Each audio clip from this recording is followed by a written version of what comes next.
بسم اللہ الرحمن الرحیم۔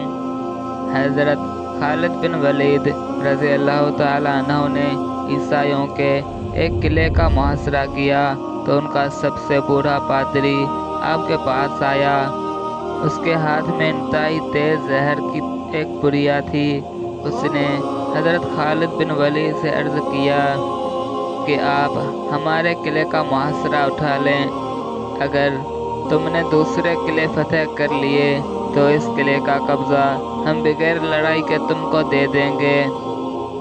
حضرت خالد بن ولید رضی اللہ تعالیٰ عنہ نے فرمایا، نہیں، ہم پہلے اس قلعے کو فتح کریں گے، بعد میں کسی دوسرے قلعے کا رخ کریں گے۔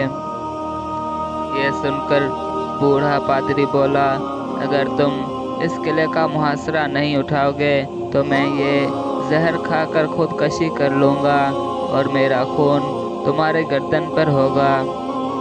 حضرت خالد رضی اللہ تعالی عنہ فرمانے لگے، یہ ناممکن ہے کہ تیری موت نہ آئی ہو اور تو مر جائے۔ بوڑھا پادری بولا، اگر تمہارا یہ یقین ہے تو پھر یہ زہر کھا لو۔ حضرت خالد بن ولید رضی اللہ تعالی عنہ نے وہ زہر کی پڑیا پکڑی اور یہ دعا پڑھ کر وہ زہر پھینک لیا اور اوپر سے پانی پی لیا۔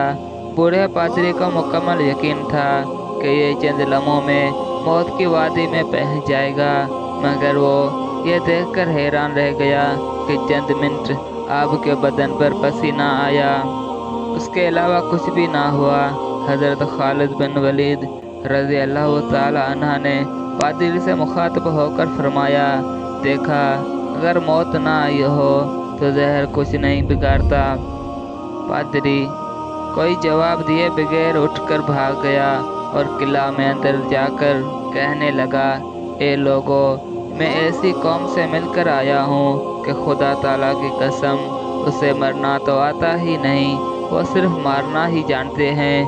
جتنا زہر ان کے ایک آدمی نے کھا لیا، اگر اتنا پانی میں ملا کر ہم تمام اہل قلعہ کھاتے تو یقیناً مر جاتے، مگر اس آدمی کا مرنا تو دور کی بات، وہ بے ہوش بھی نہیں ہوا۔ میری مانو تو قلعہ اس کے حوالے کر دو اور ان سے لڑائی نہ کرو۔